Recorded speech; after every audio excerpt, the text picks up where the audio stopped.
Al ratillo, ahorita para no atrasarme.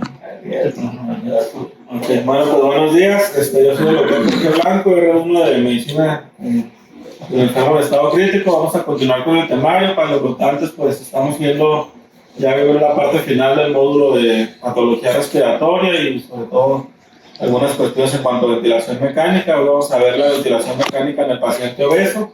En el temario como tal, pues viene aparte escrito como pulmón restrictivo, aunque realmente en la bibliografía, pues todo se refiere más en el contexto de la obesidad. Sin embargo, se toman en cuenta otras patologías que pueden causar una restricción sobre los pulmones, como era la presión intraabdominal que vimos en temas pasados con el doctor Gómez, y cualquier otra situación, ¿no? Enfermedades inflamatorias, tumoraciones abdominales que pudieran llegar a comprometer la cuestión pulmonar. Así muy resumido, al hablar de obesidad, pues un trabajo histórico, sobre todo tratan de explicar la actualidad de la obesidad, el aumento de la prevalencia, los cambios evolutivos que ha tenido la humanidad, ¿no? Se puede explicar desde las eras geológicas, al principio cómo era la distribución de los alimentos y el nivel de actividad que el humano necesitaba hacer para conseguirlos, además de la escasez de alimentos en muchas ocasiones, a cómo se han modificado las cosas, y el día de hoy pues el alcance de las dietas hipercalóricas pues es lo que predomina, y con ello pues el aumento de la obesidad. Y otro dato pues interesante, también Hipócrates en sus aforismos desde ese entonces pues ya describía y asociaba al paciente obeso con una predisposición mayor a las enfermedades. En el aforismo 44 él le nota que el paciente que engorda extremadamente es susceptible a una muerte mucho más precoz que un paciente que no está obeso.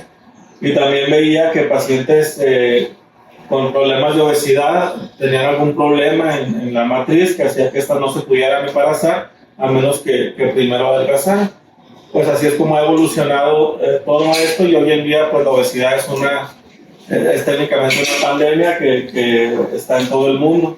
La OMS va a definir sobrepeso y obesidad como una condición en la que hay una acumulación en cuanto al depósito de grasa en los tejidos corporales.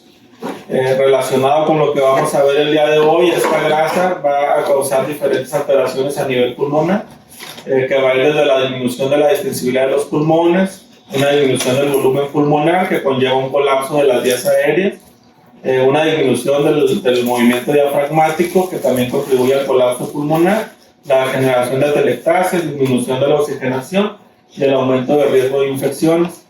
Además, pues, esta obesidad pues, va a afectar otros órganos que también van a ser importantes en el contexto de un paciente crítico, y que por lo general, aunque vamos a ver algunas cosas interesantes, van a aumentar la morbilidad y la mortalidad de los pacientes en general en casi cualquier patología.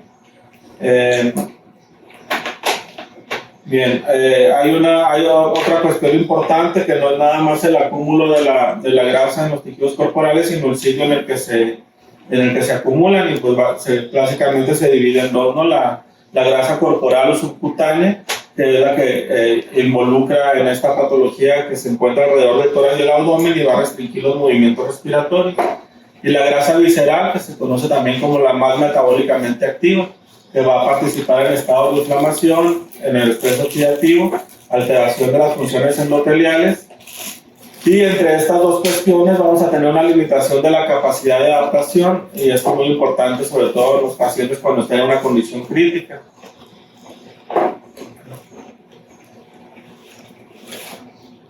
Bien, pues también la OMS, para más o menos evaluar un grado en cuanto a la obesidad y el depósito de grasa que pueden llegar a tener los pacientes, lo dividen de acuerdo a un índice de masa corporal que toma en cuenta la estatura y el peso de los pacientes, y lo divide en pacientes con peso bajo, que son los que tienen un índice menor de 18.5, un peso ideal en los cuales el índice de masa está entre 18.5 y 24.9, pacientes ya en sobrepeso que están arriba de 25 pero menos de 30, y ya los diferentes grados de obesidad, la obesidad grado 1 de 30 a 34.9, la grado 2 entre 35 y 39, y la obesidad mórbida es más de 40, ya se han agregado las otras definiciones, ¿no? Pacientes que incluso arriba de 45 como superobesos y unas más. La cuestión con esta es que realmente no denota exactamente la constitución de los tejidos corporales del paciente. Un paciente puede tener un índice de masa corporal alto y esto no significa que sea proporcional al porcentaje de grasa que tenga, ¿no?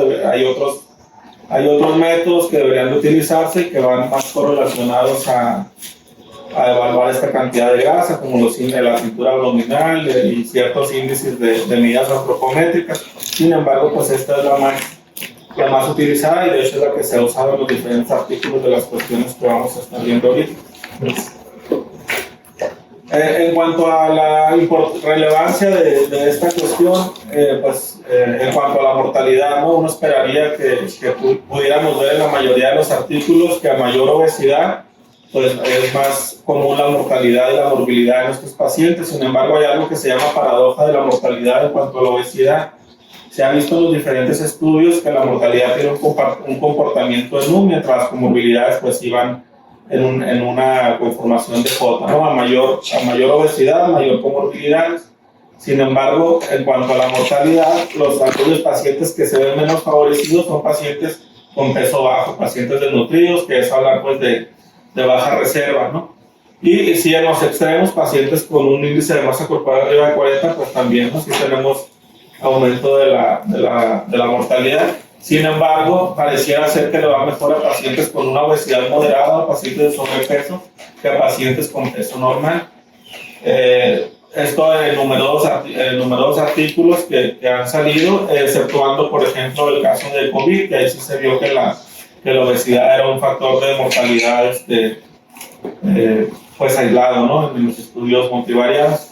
Esto puede estar sesgado por muchas situaciones, ¿no? El tipo de pacientes que entran a las unidades críticas quizás sean más jóvenes que los que entran a hospitalizaciones en sala general. Entonces, al ser más jóvenes, pues la edad también es un factor muy importante. Quizás por eso en la UCI pareciera que no se mueren tanto, pero en realidad no es porque no sea la obesidad, sino a lo mejor es porque son más jóvenes. Otras cuestiones, lo mismo que veíamos, que a lo mejor el clasificarlos por un índice de masa corporal no nos está hablando realmente de la composición de grasa de los pacientes.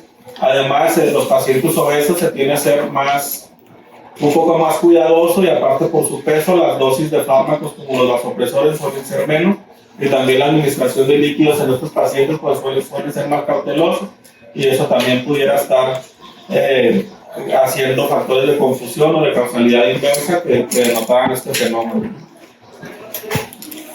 En cuanto a nuestra población, pues México ya desde hace años y en proyecciones hacia la siguiente década, pues va a seguir siendo el segundo país con más obesidad, ¿no? Entonces, muchos de los pacientes por diferentes patologías nos van a llegar aquí, porque cada vez hay más obesos que sufren de las diferentes patologías que a nosotros nos llegan, ¿no?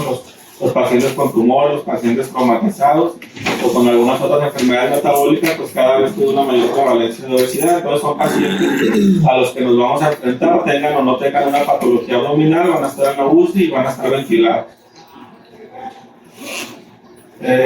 Pues varias de las interacciones o de los problemas a nivel sistémico que va a causar la obesidad, muchos ya los conocemos y son clásicos, ¿no? Por ejemplo, más allá en el sistema nervioso central, que aumenta el riesgo de EBC, en el contexto de un paciente de la UCI pudiéramos llegar a tener también problemas psiquiátricos, demencias, más aumento del delirio. En cuanto a la cuestión cardiovascular, pues de manera clásica, ¿no? Su relación con el infarto, con la cardiopatía isquémica, y un poquito más contemplado hacia la cuestión crítica, pues el monitoreo que hagamos en estos pacientes va a ser un poco menos real, pues sobre todo los monitoreos no invasivos, y los pacientes obesos tienen un riesgo adicional de que el momento que caigan en paro la reanimación pues sea insuficiente, pues por el tipo de aumento de tejido que tienen en P. En cuanto a la enfermedad hepática, pues son pacientes que a lo mejor ya arrastran alguna cronicidad, y esto va a ser importante porque nos van a ayudar el metabolismo de distintos fármacos que utilizamos en la terapia. Y en estos pacientes vamos a tener mayor prevalencia de cuestiones que ya hemos visto, como las complicaciones metabólicas asociadas por los nutrientes, ¿no? Pacientes que más fácil nos van a hacer hiperglicemia, hipertrigliceridemia. Lo que comentábamos, la alteración en la farmacocinética, y generalmente debemos de adaptar muchos de los fármacos a un peso ajustado, a un peso real, porque si no, pues se nos irían a dosis muy altas que aumentan la incidencia de efectos adversos. Son pacientes que van a estar por lo general en un estado de inflamación crónica con una inmunidad alterada, y esto va a aumentar en ellos el riesgo de infección. Ahorita vamos a ver de manera más concisa lo pulmonar. Son pacientes también que probablemente nos lleguen ya con cierto grado de enfermedad renal crónica y que tienen mucho riesgo o un mayor riesgo que la población normal de desarrollar una lesión renal aguda. Y pues también son pacientes en los que muchas veces no vamos a poder evaluar de una manera concreta la sarcopenia, porque su estado a la observación pues nos va a parecer que el paciente, como si el paciente no lo tuviera. Y pues los trastornos metabólicos que ya mencionábamos. Y en estos pacientes aparte debemos tomar en cuenta que el objetivo calórico también lo debemos de calcular en base al peso ajustado. Ok. En cuanto a la cuestión pulmonar, pues básicamente se describe un aumento en el consumo del oxígeno. Se dice que es hasta 1.5 veces mayor la tasa metabólica en un paciente obeso que en un paciente sin sobrepeso. Además, pues se va a asociar con una oxigenación disminuida, que también quizás en estadios iniciales pudieran darnos una mayor tolerancia a la hipoxemia, pero a final de cuentas el paciente va a terminar tendiendo a la hipercapnia, a una disminución en el estímulo respiratorio, pues que va a condicionar más hipoventilación. Se han hecho diversos estudios, se han asociado diversos marcadores, por ejemplo la leptina, que se encuentra una secreción importante en lo que es el endotelio pulmonar y que se ha visto asociada a la hiperreactividad bronquial. Hay estudios sobre cirugía bariátrica en donde pacientes previamente asmáticos, muy sintomáticos, con un difícil control, después de una cirugía bariátrica, toda esta cuestión de los síntomas disminuyen mucho cuando el paciente empieza a perder peso. Otras patologías que crónicamente pueden afectar y llegarnos a complicar una condición aguda, pues son los trastornos obstructivos del sueño, que pues también estos pacientes pues tienen una alta prevalencia. La incidencia del SIRA se ha visto que pues, es mayor en pacientes obesos. Hay un metaanálisis muy grande de 30.583 pacientes, en donde esto se demostró pues, que tienen un riesgo mayor a la población que no tiene sobrepeso. Y lo que mencionábamos ahorita, ¿no? A pesar de esto, pareciera ver que hay una menor mortalidad en un paciente con obesidad moderada o sobrepeso que en pacientes con un peso normal.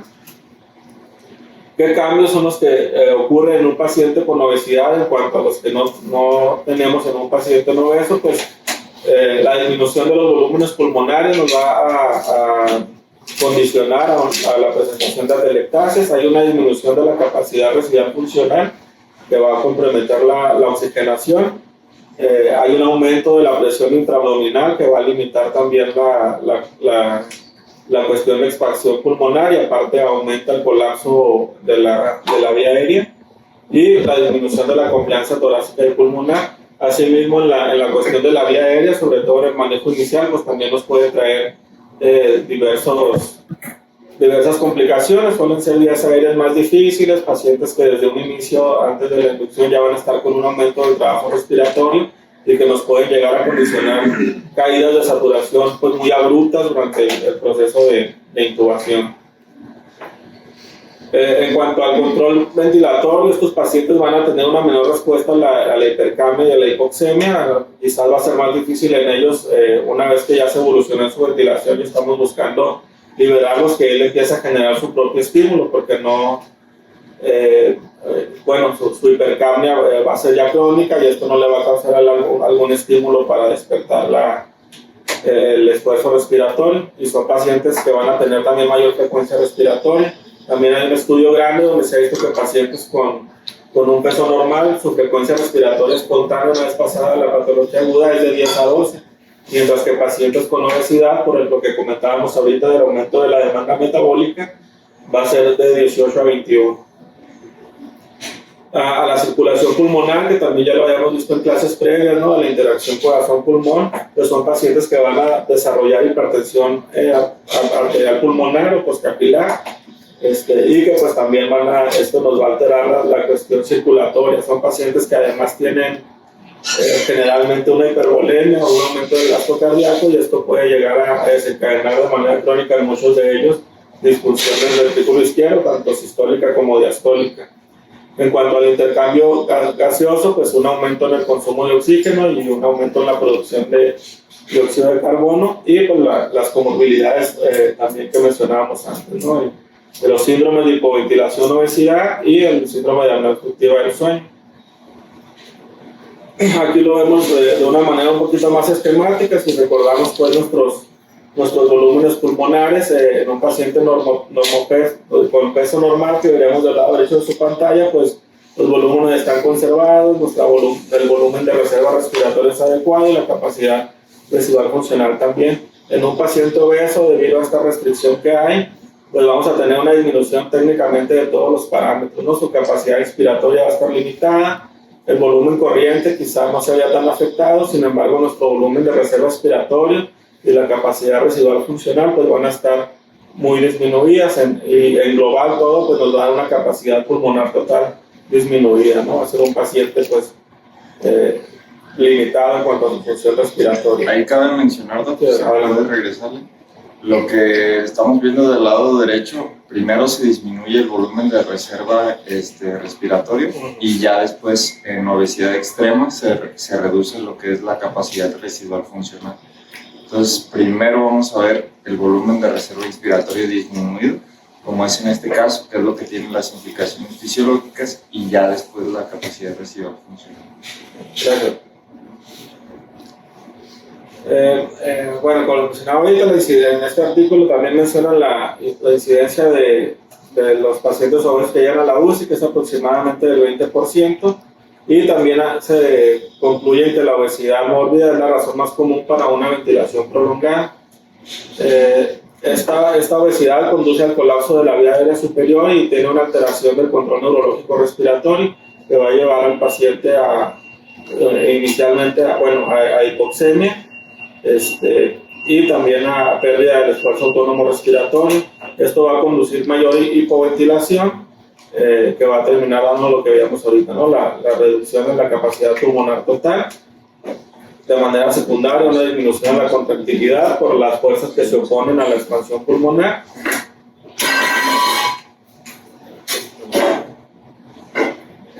Sobre todo, también de una manera importante, la mayoría de las maniobras que vayamos a hacer en el paciente, como al momento de la intubación o de la extubación o durante su ventilación mecánica, esta vía aérea se va a ver más colapsada cuando el paciente esté acostado totalmente, ¿no? Son pacientes que al ponerlos en sedestación, pues por efecto de gravedad vamos a disminuir la presión que hay contra los pulmones. Entonces siempre estos pacientes, hay veces que de hecho no toleran el decúbito, ¿no? Para los diferentes tipos de procedimientos, y pues esta sería la situación.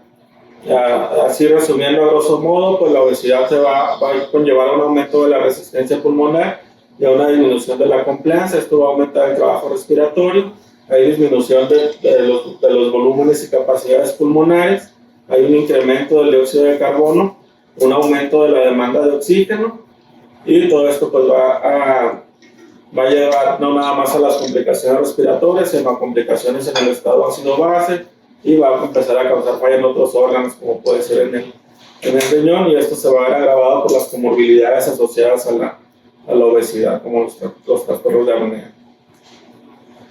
Aquí en este esquema de este artículo vemos la respuesta pulmonar que se lleva cuando aplicamos una presión al final de la expiración, el tipo de volumen que se va a desarrollar y el cambio en las presiones que vamos a tener. Por ejemplo, en la primera, en la línea superior, vemos que a un PIB de 0 hay muy poco efecto de la magnitud de la presión transpulmonar, es muy bajo, y los volúmenes que va a meter el paciente pues van a estar disminuidos en todo el ciclo respiratorio. Las áreas de azul bajito pues serían las partes aireadas y las partes de azul oscuro serían las áreas pues en donde está más predispuesto a formarse las atelectasias.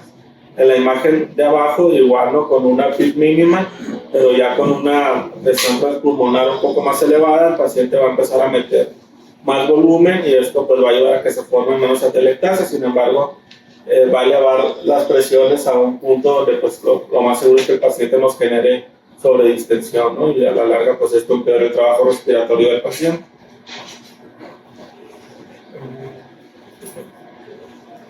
En la siguiente pues ya tenemos a un paciente con una PIB de 10 y una plateuria no tan elevada, donde va a haber el gradiente que se da entre las presiones pues va a ser el suficiente para mover una cantidad de volumen adecuado sin que esto nos llegue a las presiones pues fuera de nuestras metas de protección pulmonar.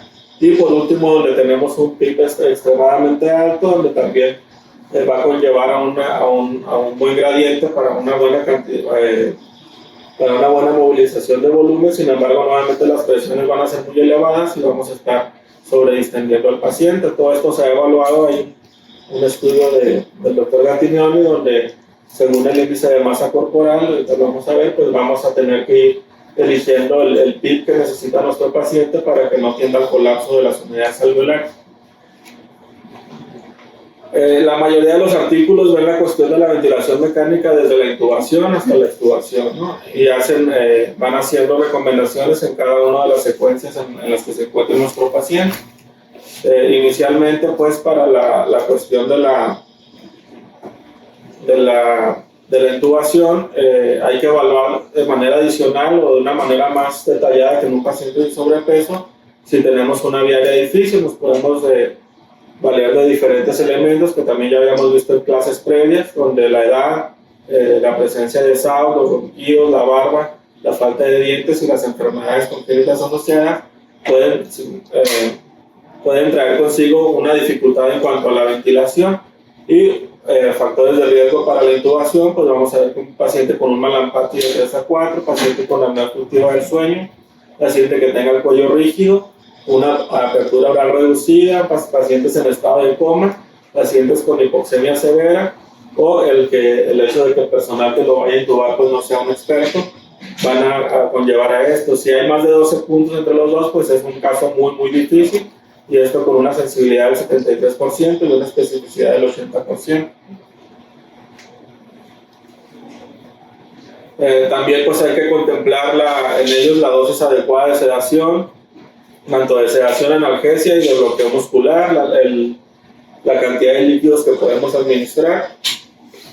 Y son pacientes en los que a lo mejor vamos a tener que tomar estrategias de una vía difícil, como pueden ser videolaringoscopios o dispositivos supraglóticos, sobre todo pues para asegurar ventilación mientras estamos intubando al paciente. La cuestión de preoxigenación es muy importante, y lo que les comentaba, ¿no? Preferentemente con el paciente semisentado, porque es probable que no nos tolere el decúbito. Bueno, durante la preoxigenación, este es de un estudio que comparó en cuanto a preoxigenar a pacientes con cánulas de alto flujo en contra de una ventilación mecánica no invasiva para ver con cuáles se obtenían mejores resultados. Y esto lo midieron mediante la cantidad de CO2 exhalado. Entonces, hay un periodo durante la apnea que este gas pues no se puede medir, por lo que se intuye que después del periodo de apnea pues hay una caída importante de la oxigenación, y lo cual lo podemos ver mediante oximetría o con una gasometría arterial. En este estudio pues fueron 100 pacientes, 50 pacientes se preoxigenaron con cánulas de alto flujo, 50 con no invasiva.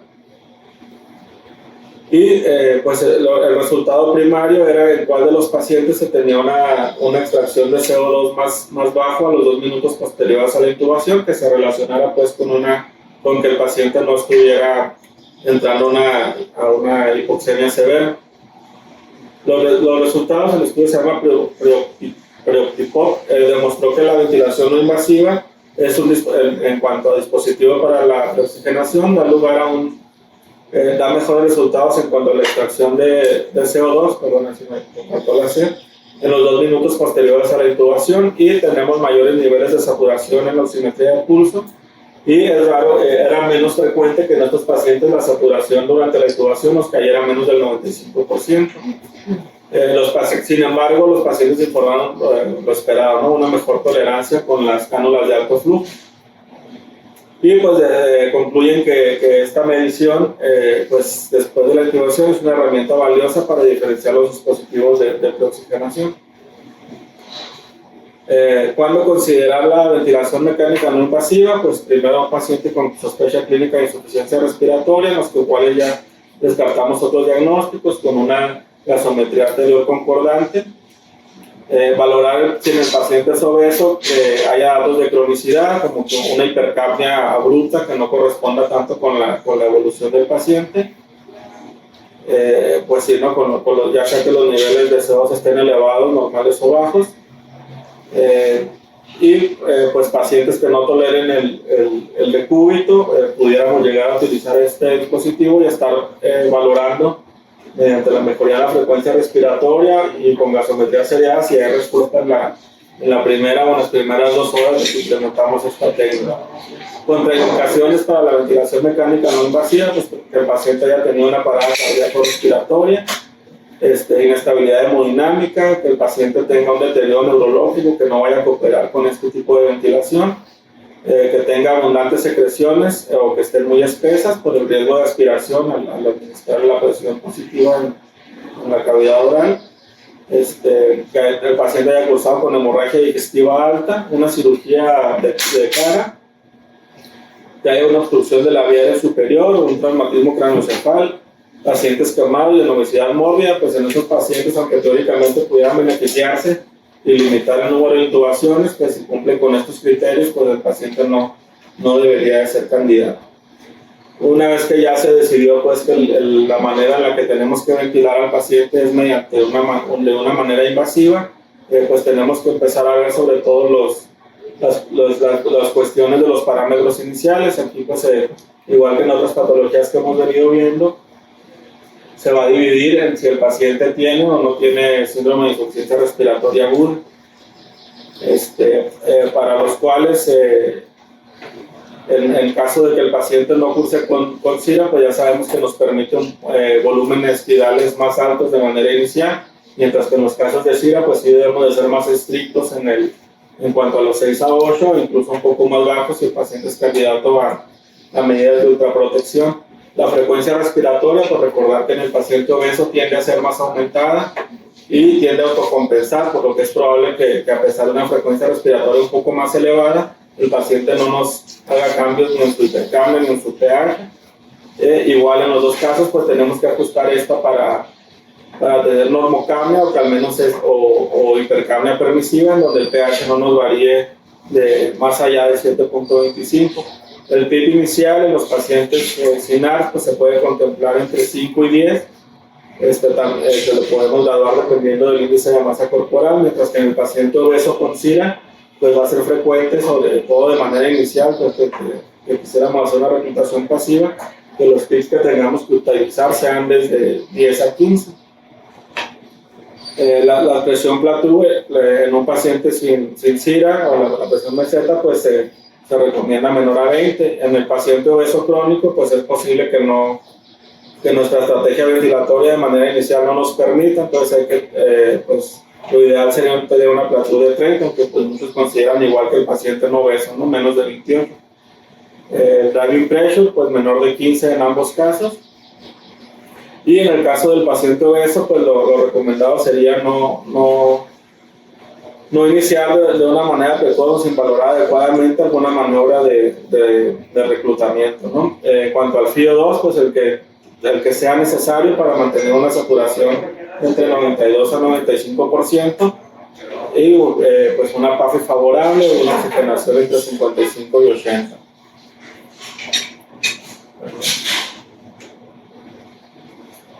Y bueno, pues más detallado, bueno, pacientes normales, lo que les mencionaba ahorita de la articulación del PIB, se prefiere el PIB entre 5 y 8 centímetros de agua. En pacientes con un índice de masa corporal que se encuentren entre 30 y 40, un PIB de 8, y pacientes arriba de 40, un PIB de 10.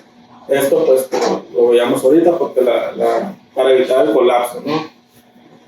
En cuanto a la modalidad más adecuada, al igual que en otras patologías, realmente no hay una diferencia en cuanto a la mortalidad en cualquiera de los modos, ya sea por volumen, presión o por modos no convencionales. Sin embargo, en gran parte de la literatura mencionan lo mismo, ¿no? Que son pacientes que van a tender a llevar a presiones muy grandes para meter adecuados volúmenes y que se nos pueden salir fácilmente de nuestras metas de protección pulmonar, y el modo por presión pues parecería ser un poco más seguro en este contexto.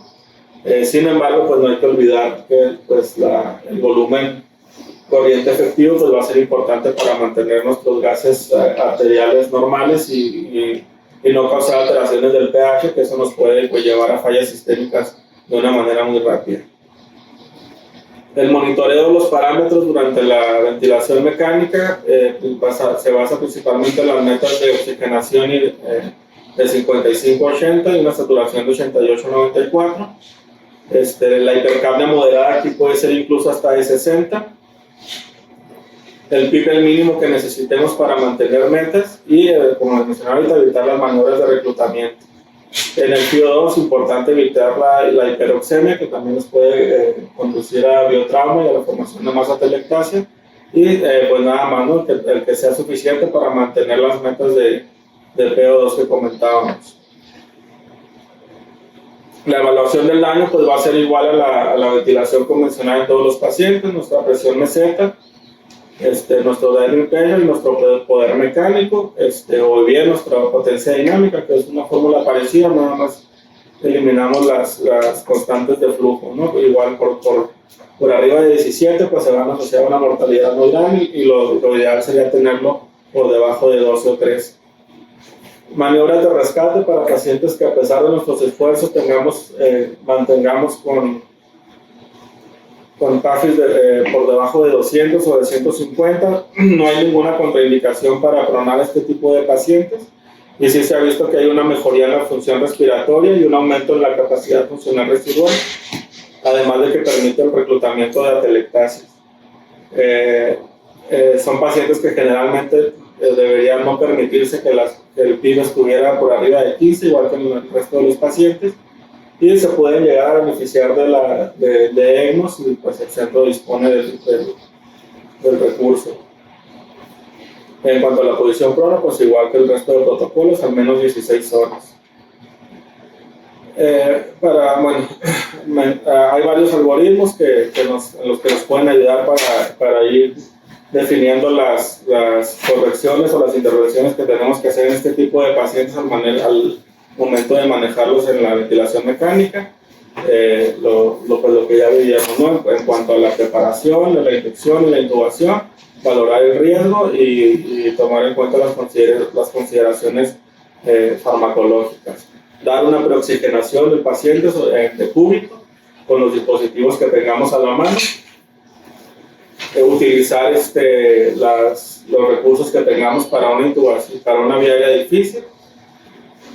Y pues en caso que el paciente no sea candidato a un modo de ventilación no invasiva, pues terminar con la intubación endotraqueal.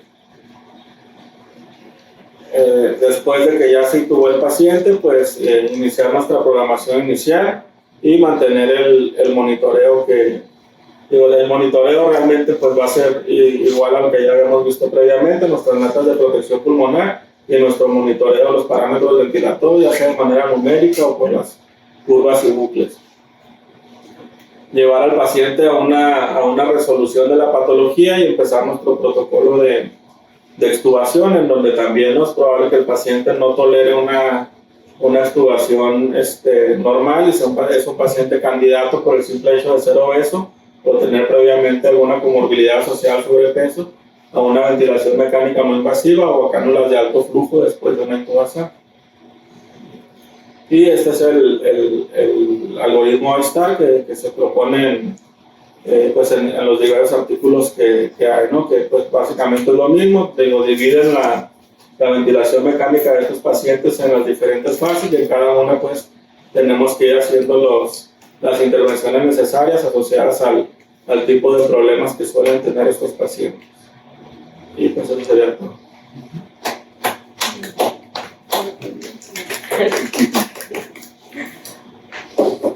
¿Sí, comentario?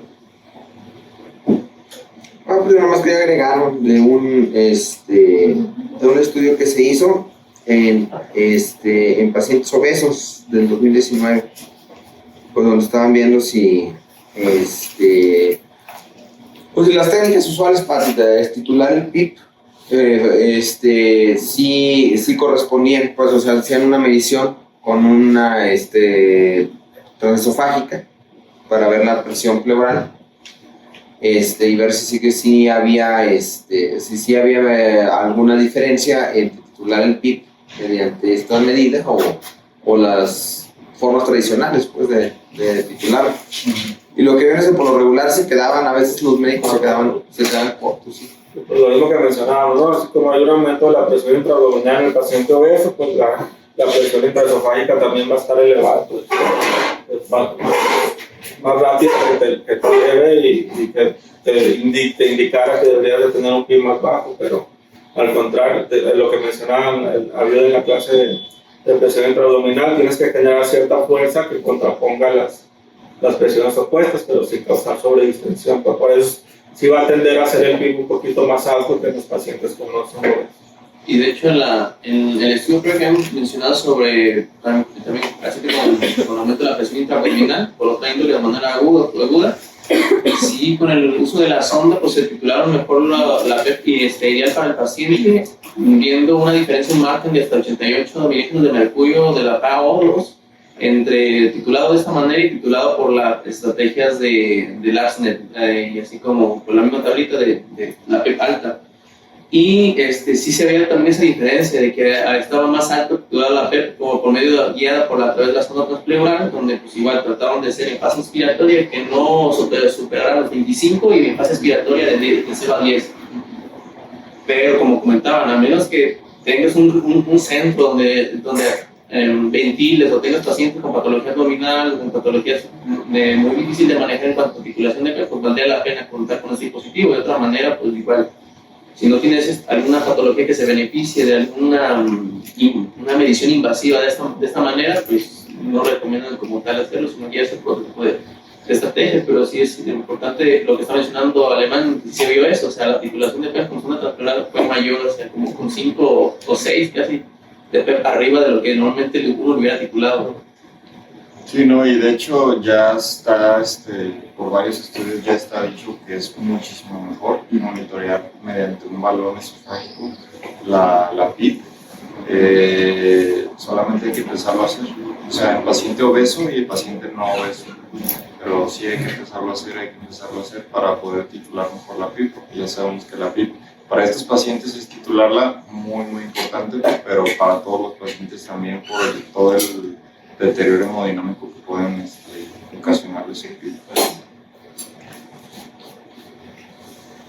Y lo de pues, ventilarlo sentado, ¿no? También a veces se le olvida a uno que tiene esa. Todos sentados, ¿no? Todos sentados, por lo menos que el pecho de hacia no, al paciente, ¿no? Digo, me ha tocado ver que van a un paciente sentado. Sí, claro. Y que son de los pacientes en los cuales previniendo una vía aérea difícil, a la hora no el uso de bloqueo neuromuscular por la presión del colapso, incluso son pacientes que son casi atentos a la intubación despierta. Pero pues, dependiendo del contexto, no todos van a llegar a ventilar con la tranquilidad que a veces uno quisiera, ¿no? Para decir, no, un bloqueo transbronquial y todo eso, un bloqueo transbronquial para poder hacer una intubación despierta, pero son los pacientes que entran en esta categoría. ¿Han intubado pacientes despiertos? Yo no. La medicina interna de la rodilla. En el contexto. En COVID a lo mejor también. Déjenme. No, pero o sea, con la intención de. De manera intencional. Digo, es que usted es una interna, a lo mejor anda el maestro más sí, porque pues, ellos conocen la técnica, ¿no? Y ellos tienen que bloquear, hay que hacer esto. Pero pues dudo que nosotros de forma intencionada, es lo que va a hacer. Momento luego, espérame, no se mueva. Bueno, en el paciente que van a intubar, o sea, que van a empezar, pues sí, probablemente a asesorarse, por ejemplo, ahorita pues va a estar Omar, ¿no? Que pues, él es anestesiólogo y se consideraría experto en y hay beneficio, entonces se van a apoyar de él. A lo mejor hasta lo pueden pedir tips y todo el rollo, y como eso que decías de mantener al paciente sentado, quizás, o a lo mejor no todos sentados, pero sí acomodar un poquito mejor la posición, pues, en ese tipo de pacientes, una hiperextensión relativa que te va a alinear los ejes, porque es un paciente que va a estar como un poquito más probadito, pues, dependiendo del paciente. Obviamente no todos van a ser iguales, no podemos ni generalizar PIB, ni podemos generalizar posición, ni podemos generalizar nada. Hay pacientes que van a ser más obesos, más altos, más chaparros, y que van a exagerar o van a disminuir ciertas características del paciente obeso. ¿Vale? Quizás también va a haber pacientes que, bueno, enfermería generalmente mantiene a todos los pacientes casi acostados, después luego llega y los levanta un poquito y luego los vuelven a bajar, y es como una lucha, pues, de casi cuando se ha indicado que los pongan a cierta posición. Pero a lo mejor también se pueden beneficiar de ciertas posiciones para que puedan intubar más fácilmente. Quizás, por ejemplo, de lo que yo he leído y lo que a mí me ha sido útil, el uso de balas Miller en vez de MAC, pues, en el paciente con una posición entre 30 y 45 grados para la intubación. Con un bultito abajo, que hiperextiende un poquito y nos deje alinear, no hiperextender, alinear los ejes. ¿Vale? Desde la intubación, eso sería como los detalles a tener en consideración. Ya con la ventilación mecánica, sí, el hecho de mantener al paciente sentado o semisentado nos va a ayudar a que la presión, el peso del abdomen no caiga sobre el tórax y tengamos todos los efectos deleterios que ya nos han mencionado. Cuando nosotros nos sentamos un poco, el peso del abdomen sería más bien hacia abajo en vez de comprimir el tórax, y esto mejoraría un poquito la dinámica pulmonar,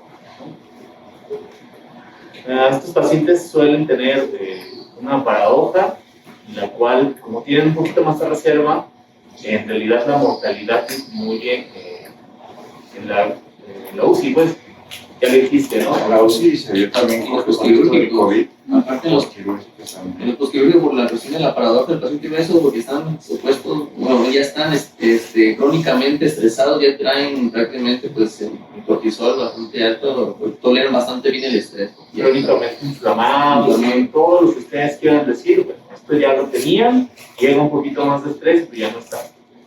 Es un paciente que tiene más reserva, es un paciente que dura más, o sea, tienen muchas cosas a favor, pero también tienen cosas en contra, ¿verdad? Otra de las cosas importantes es llevarnos el mensaje que tú traes de que la ventilación invasiva es un poquito más efectiva que las cámaras de alto flujo, que era algo diferente a lo que manejaban la semana pasada, ¿no? Que las cámaras de alto flujo son lo mejor de lo mejor y siempre se deben utilizar, y al final de cuentas estaban vendiendo, pero yo creo que si nos podemos a buscar un poquito, vamos a encontrar lo mismo que tú. Y creo que hemos leído lo mismo que nos viniste a presentar tú, a menos que alguien haya encontrado otra cosa. Pero del paciente obeso creo que hay algunos pocos mensajes que deben ser claves y con los que nos debemos de quedar, que me parece que son esos. Bueno,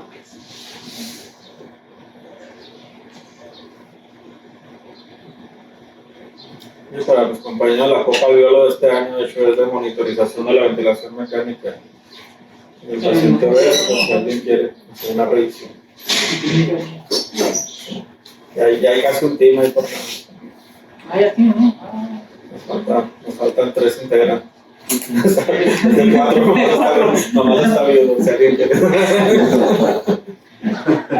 ¿Qué implicaciones fisiopatológicas puede tener el no titular de una manera adecuada el PIP en un paciente obeso? Bueno, pues sí, tanto para los dos lados, ¿no? Si usamos un PIP demasiado bajo, pues el paciente va a tender al colapso alveolar y a la disminución de las constantes respiratorias, un paciente que no vamos a llevar a metas de oxigenación.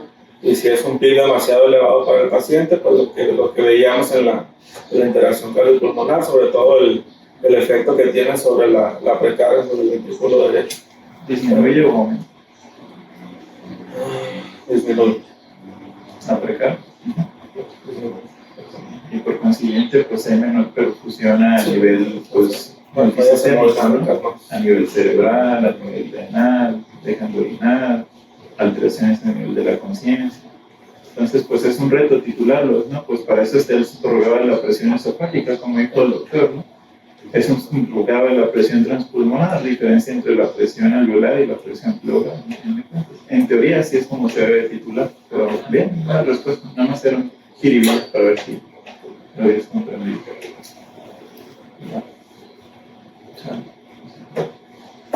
Gracias.